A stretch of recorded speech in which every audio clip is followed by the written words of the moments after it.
Hi, this is Park from ParkeFlyer. Today I'm going to show you our 9X DIY upgrade kit. We feel this kit is the simplest, safest, and really the most convenient way to upgrade your 9X transmitter. It allows you to upgrade your firmware, install a backlight, and improve the overall function of the radio. With this kit, we feel it can turn your 9X radio into really one of the best radios on the market. Okay, let me start by showing you what's in the kit. For starters, the SmartieParts programmer board.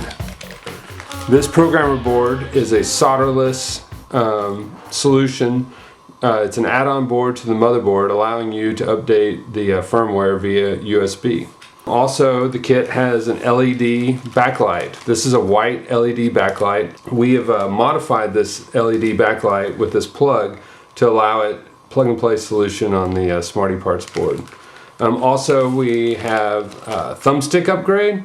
This is a blue aluminum thumbsticks that we feel really improve the feel of the radio as well as the looks. Also, it includes these color switch covers that you can, using a heat gun, you can shrink these to your switches, and it allows it easier to identify the switches while you're flying. Okay, let's install this DIY upgrade kit. First, I want to show you the FlySky TH9x radio that we sell at ParkeFlyer. We love this version of the radio particularly because it comes with a removable transmitter module. And why we love this is because it's very easy to upgrade and or switch out transmitter modules like this FlySky DJT transmitter that we also have at ParkeFlyer.com. And you can see it's just a simple pop in place. You don't have to change anything in the firmware or anything on the transmitter. You just simply switch out the modules. And this is handy because I fly with both. Some of my planes have receivers that are compatible with the FlySky module, and then some of my bigger and longer distance planes I fly with my FlySky. Alright, so let's get started. To begin with, I recommend getting a small towel, and you can place your transmitter on it to kind of protect the gimbal sticks and whatnot. We want to unscrew the back plate of the transmitter and remove it. And there are 6 screws that we want to remove. And so be very careful. This plastic is sometimes brittle, and so as you're unscrewing, you want to do it softly. One thing I like to do is to have a strong magnet next to my work table so that I can just put the screws on the magnet. Okay, so we've unscrewed the back plate, and you'll notice that there is, let me open this up for you. There is a cable that is connecting the 2 pieces, and so we want to unplug that right here. And so just gently but firmly pull that plug out. Alright. Now we can set this back plate aside. Alright, so here are the guts of your transmitter. This is the motherboard that we talk about. And if you're doing this update on a transmitter not sold by ParkeFlyer, you just want to make sure that you have version 2 of the motherboard. And you can go to our website where we have a simple diagram to check. But basically you'll need to open this up and check where this solder pad is, because that solder pad is in the wrong location on version 1 of the board, but it's correct on version 2. And that's the only way that any name or anything on the board does not signify whether it's version 1 or 2. Alright, so the first step we're going to do is we're going to install the LED backlight. And so we'll need to physically remove this motherboard by taking out these 4 screws on each of the corners, as well as these 5 black screws.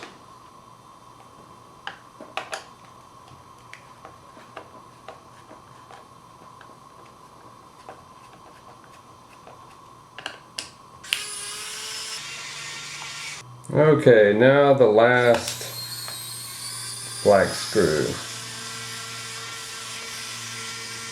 As you unscrew these, it might be helpful to have a small pair of needle nose pliers to grab the screw. And you pop it out. Okay, now we want to very carefully lift up on the motherboard so we can access the LED light below. And then be very careful. See this ribbon cable right here? It's very delicate. And so you want to just kind of fold the board up. Okay, so this next step is we need to remove this thick piece of foam because we'll be applying a thinner piece so that there's room for the LED backlight to fit in there. Now they did a really good job of fixing this board, fixing this piece of foam to the board. Sometimes you can just kind of work it off. If you're having a lot of trouble with it, I recommend you get a heat gun and very lightly heat this up, and that will kind of loosen the adhesive. Okay, you want to be very gentle with this PCB board while you're pulling this off. So kind of support it with your other hand as you're pulling the other. The last thing you want to do is crack this thing. It's never happened to me, and so I'm not sure if it's really a threat, but you certainly want to be careful. And just keep pulling this thing off.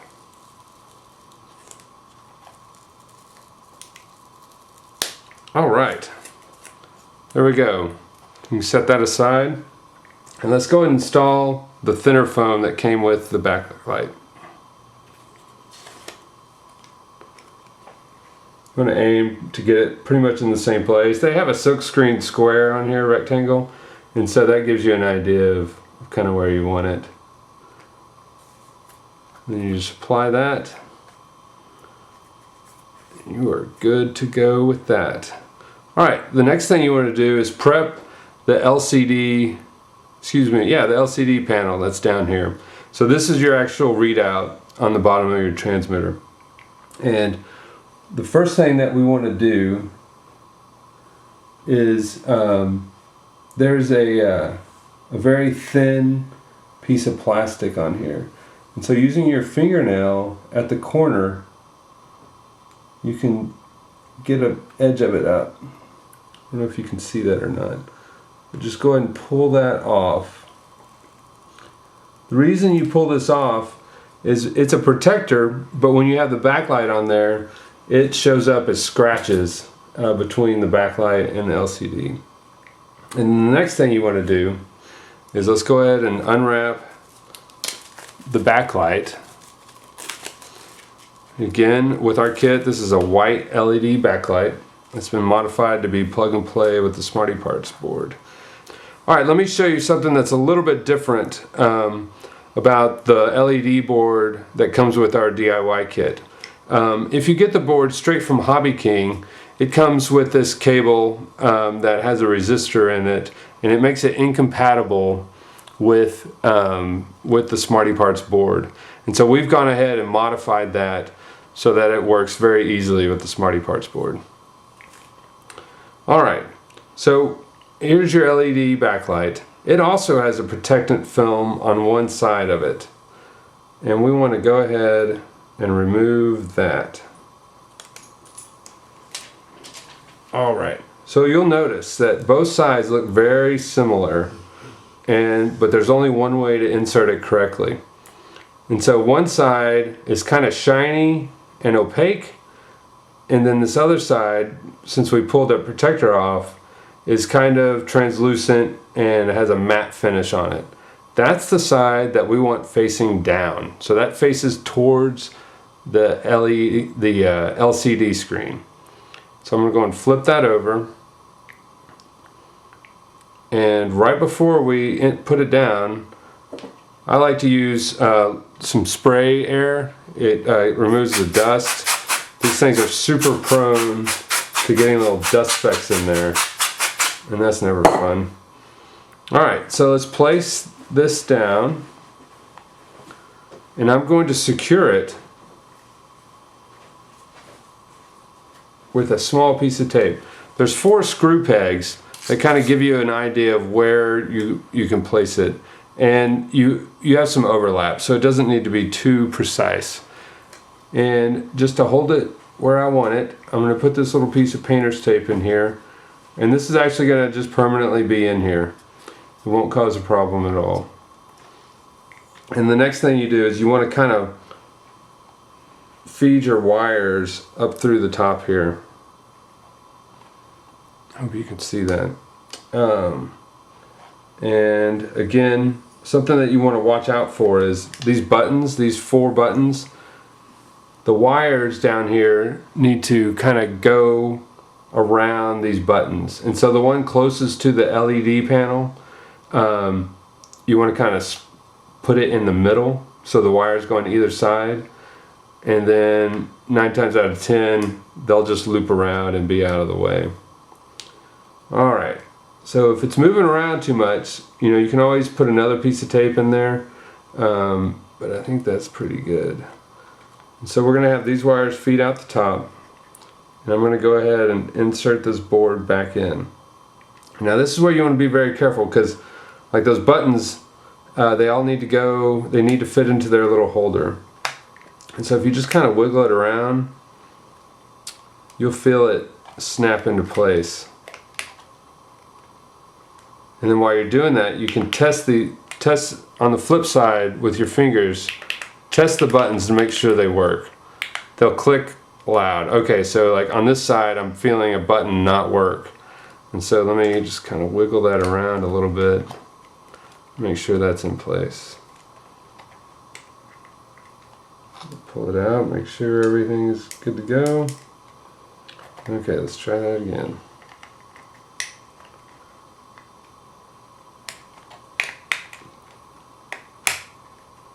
Alright.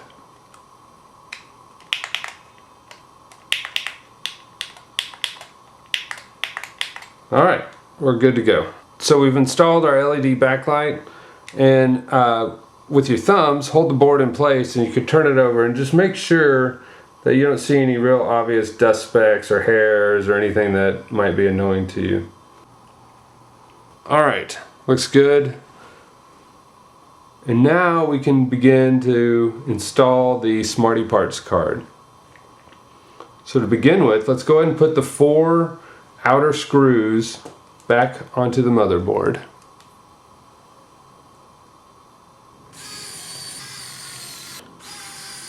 Alright, so while you're screwing these screws in, you want to be sure not to over tighten. Alright, looking good. Alright, now it's time to install the SmartieParts programmer. First we want to do a little prep work. Okay, so here's our board, and it also comes with this white 6-pin jumper cable. You want to install that on the right side, the right connector. And so firmly but delicately push that in, and then set your board down. And this connector, 6-pin connector, you want to go ahead and unplug. Eventually we're going to be plugging that into the SmartieParts board, but right now let's just unplug that and set that aside. Alright, the way the SmartieParts board is connected, we've got these 4 long screws and these small white spacers. Let's go ahead and place these spacers into the 4 holes that we're going to use to attach the board. These 4 holes. Just kind of line these up over the hole.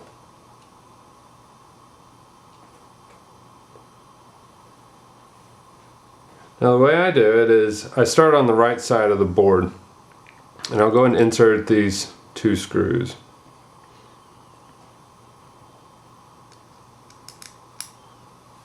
Go ahead and get your screwdriver in hand, and you want to place these, just kind of feed the screws into the spacers.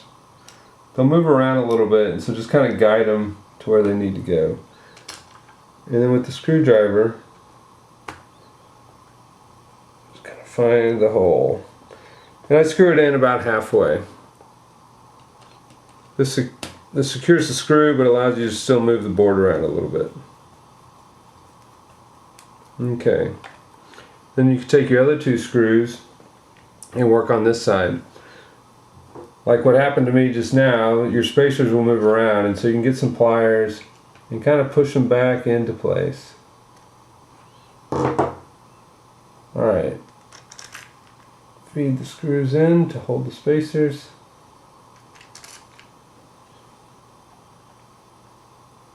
And with your screwdriver, screw those in, again about halfway.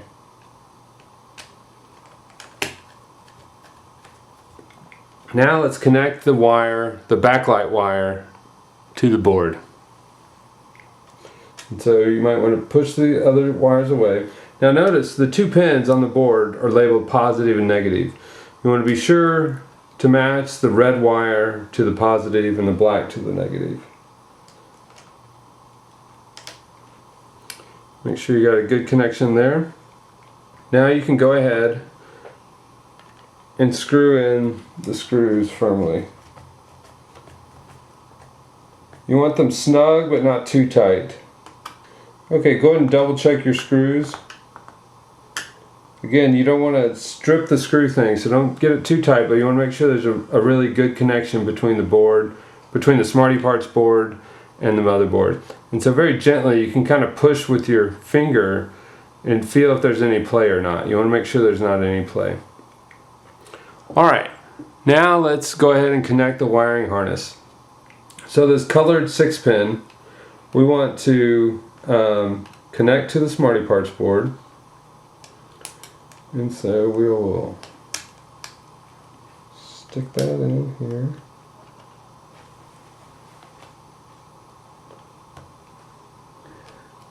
And then with this 6-pin jumper, straight ahead, very simply, just go ahead and insert that. Alright, the reason for these 6-pin connectors is this is how the SmartieParts board is getting power. Power for itself and for the backlight. So we're essentially just running the power through the board. Alright, the next thing we want to do is install the USB connector. So this is what allows you to plug it into your computer to update the firmware. Okay, you want to go ahead and grab the back of your transmitter and remove the back battery holder. Then on the left here you'll see these 2 holes. You want to feed the black end of the connector into the right hole, the one on the top. Go and feed that through. And the SmartieParts board was designed very nicely to fit in these grooves so that you can push that in and then just slide it down, and it's a very solid fit. Okay, so let's set this to the side. And we have this wire here that we need to connect to the board. Now it's very important that you get this connected the correct way. And so the simplest way is that you don't want to see the little brass connectors. So flip it over. You want the flat, solid side. Also, you can note that the red wire is down. Alright, so let's go ahead and plug that in.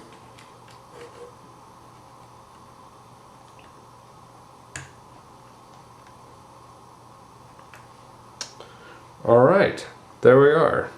So the last thing that we want to do is insert this final screw into the motherboard. You could have certainly done this earlier if you wanted to.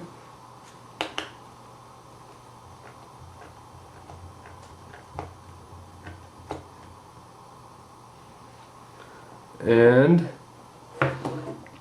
remember this wiring harness that we removed in the beginning of the video? We want to plug that back into the motherboard. And make sure you get a firm connection there, like so.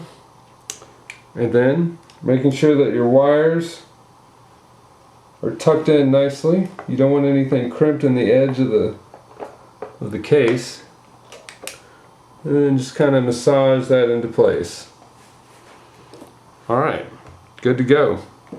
Let's take our 6 screws and you can reinsert them at the 6 holes,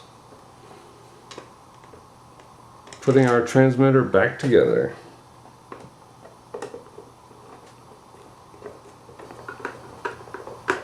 Alright, once you get your last screw in, you are now ready to put your battery in and test your remote out.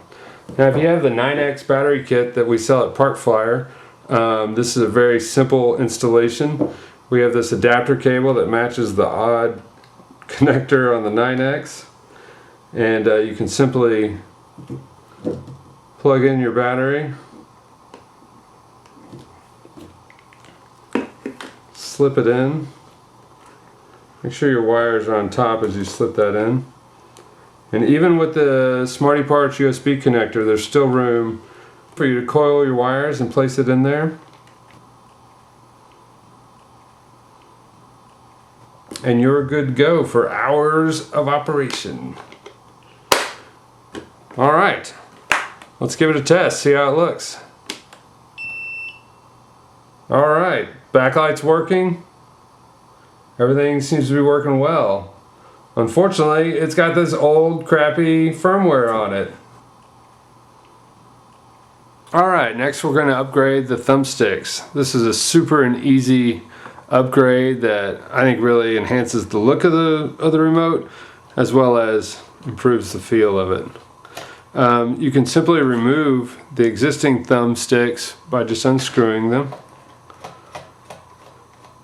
Set them aside, save them for later use if you need to. And then in the package, go ahead and remove the pieces. And now the new ones come in 2 parts, a bottom and a top.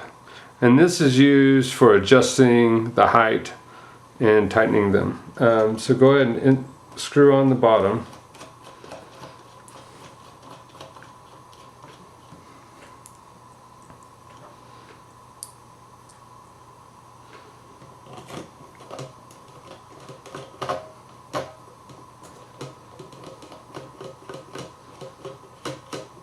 I screw them in about, I don't know, halfway down, maybe all the way down actually.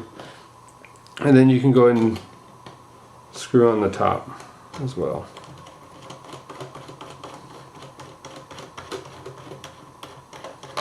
Alright, then take it, feel how you like it. Just your thumbs, however you use it normally. And the basic idea is that get it to the height you want, and then, like if there's a gap between them, then start unscrewing the bottom half until it's really tight. And then when they're tight, kind of screw them in together, and that pretty much locks it. You can do that on both sides. And then there's another mechanism, like say it's not low enough, there's actually a hex nut screw that's inside there. And so with your standard 1.5 driver, you can either loosen or tighten that to either give you more room or to lock it down if you need to. I don't find that real necessary unless you need it shorter and you need to loosen that screw. But as far as tightening them, it's not critical. You can usually get a good friction tight just by screwing the 2 halves together. So you'll notice these are quite a bit sharper, and so the first time you use it, you'll definitely notice the difference, but I think you'll like it a lot. Alright, next we're going to install the color switch covers. In your kit we have these colored tubing that slide on top of the switches, and you can just use this at your discretion, whatever color you like on whatever switch. It's pretty simple to install. You can just slide it on top, and then kind of with your finger on the flat side of the tube, just kind of wiggle it on, and so you get it on just on the top. It's a pretty tight fit as is. If you want, you can use a heat gun to shrink that. This is shrink tubing, and so the heat gun will certainly give it a very tight form-fitting hold on it. But it's up to you whether you want to do that or not. Alright, that's pretty much it for installing the 9X DIY upgrade kit. Please check out ParkeFlyer.com for more information and information about ordering the kit. All right, thanks a lot. Bye.